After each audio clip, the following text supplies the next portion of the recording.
Arthur Pendleton, the ninth Duke of Blackwood, married Clara Thorne for one reason alone, her father's money. He thought she was merely a quiet, dutiful merchant's daughter who would remain hidden in the draughty, rotting corridors of Blackwood Manor while he restored his family's pride. He promised himself he would never look at her, never speak her name in public, and never treat her as a true duchess. He was wrong. This is a story of a transaction that became a reckoning, and a woman who refused to be bought. The autumn air inside St. George's Chapel smelled of damp stone, old oak, and tallow candles. Arthur stood at the altar, his boots polished to a high mirror shine, though the soles beneath them were worn dangerously thin. His ancestral estate, Blackwood Hall, was crumbling. 300 years of noble bloodline, reduced to unpaid bills, empty wine cellars, and roof tiles that rattled violently with every north wind. When Clara Thorne walked down the aisle, the noble guests whispered behind silk fans. She wore no heirloom pearls, no family lace, only a dark blue silk gown, simple and unadorned. Her eyes were calm, dark, and unreadable. Her father, a self-made shipping merchant from London, stood rigid beside her, holding the marriage contract that paid off Arthur's immediate debts of £40,000. Arthur did not offer her his arm when the vows were done. He merely bowed, cold and detached. "You have your title now." "Clara," Arthur murmured, as the carriage rattled through the mud toward Blackwood Hall, "do not ask for my heart. It is already buried." Clara looked out the carriage window at the rainy moorlands. She did not flinch. She did not weep. "I did not ask for your heart, your grace," she said softly, her voice cool and steady. "I asked only for your name. For 3 years—" Arthur treated his duchess like a guest who had overstayed her welcome.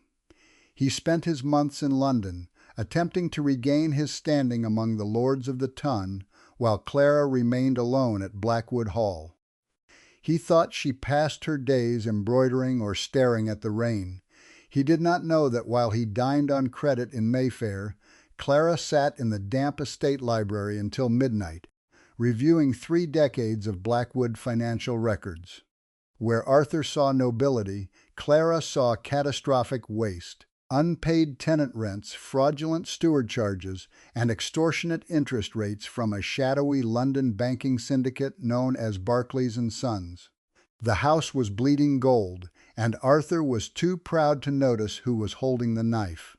One winter evening, Arthur returned unexpectedly to Blackwood Hall, accompanied by his arrogant cousin, Lord Julian, and a dozen wealthy guests.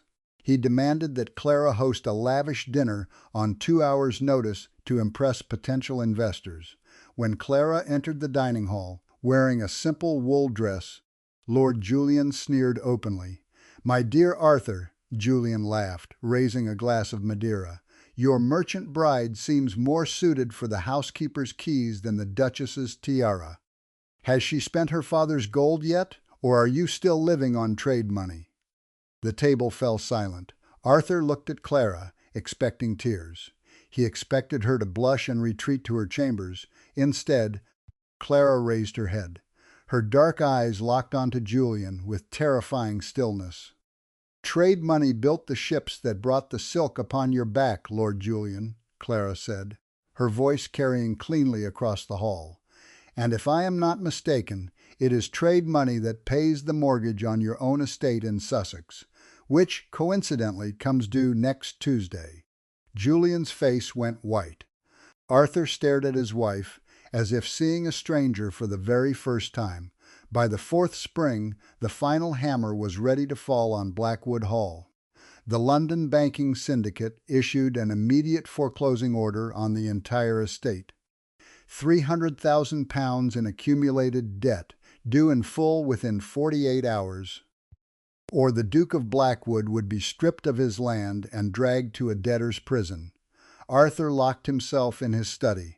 Panic choked his throat as he stared at the foreclosure notice stamped in red wax. His ancestral home, the hall where his grandfather was born, was gone. He had failed. The study door clicked open. Clara stepped inside. She wore her traveling cloak, her gloves pulled tight over her fingers. Behind her in the courtyard stood a private traveling carriage, loaded with 2 leather trunks. Arthur looked up, his face hollow, his eyes bloodshot. "You are leaving," Arthur said, his voice a dry rasp.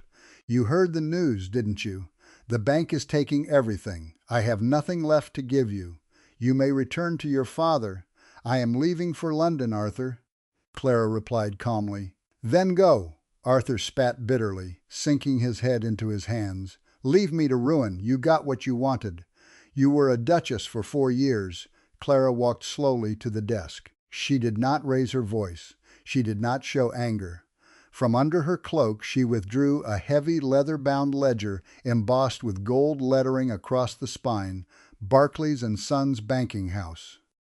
She laid the ledger directly over the foreclosure notice. "Read page 42, she said quietly. Arthur's trembling fingers pulled the ledger closer. He opened the yellowed pages to section 42. His eyes scanned the copperplate handwriting, reading the legal deeds of ownership. 3 years ago, when Arthur had banished Clara to Blackwood Hall, she had not spent her time pining for his affection.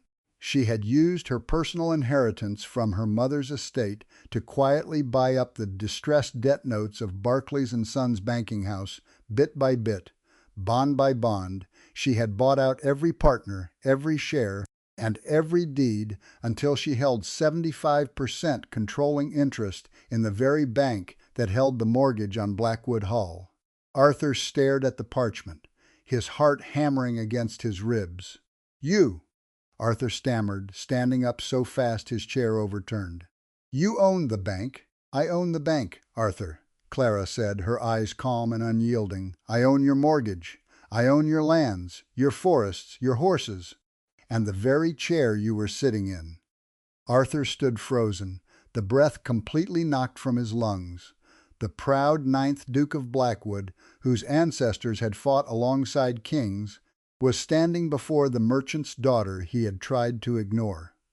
"Why?" Arthur whispered, his voice trembling with a mixture of shock and sudden, overwhelming humiliation. "Why did you buy my debt?" "Because you treated me as a liability on your balance sheet," Clara said, stepping closer to the desk. "So I decided to become your sole creditor. I have cleared the debt of Blackwood Hall. The estate is safe. The tenants are protected. The name of Blackwood will not fall."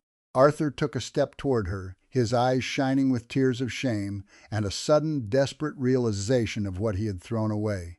"Clara, please," Arthur choked out, his voice cracking. "I was blind. I was a fool. Stay with me. Let me make this right. I will spend the rest of my life earning your forgiveness." Clara looked at him, at the man who had starved her of warmth for 4 long years. "The debt of Blackwood Hall is paid." "Your Grace," Clara said softly, pulling her gloves tight. "But my time here is finished. I married a title to give my family security. I leave you with your land, your pride, and your freedom. You owe me nothing more." She turned toward the door. "Clara!" Arthur cried out, running after her, dropping to his knees in the doorway of his own study, reaching for the hem of her cloak. "Clara, please!" She did not look back. The heavy oak doors of Blackwood Hall shut with a resounding thud. The carriage wheels churned through the gravel, carrying the Duchess of Blackwood away into the morning mist. Arthur remained on his knees in the empty hall. He had his estate, his title, and his land back, but the grand house had never felt colder, larger, or more empty. In the years that followed, the Duke of Blackwood never remarried. He spent his days managing the estate with rigid honesty, protecting his tenants, and building shipping schools in London under Clara's name.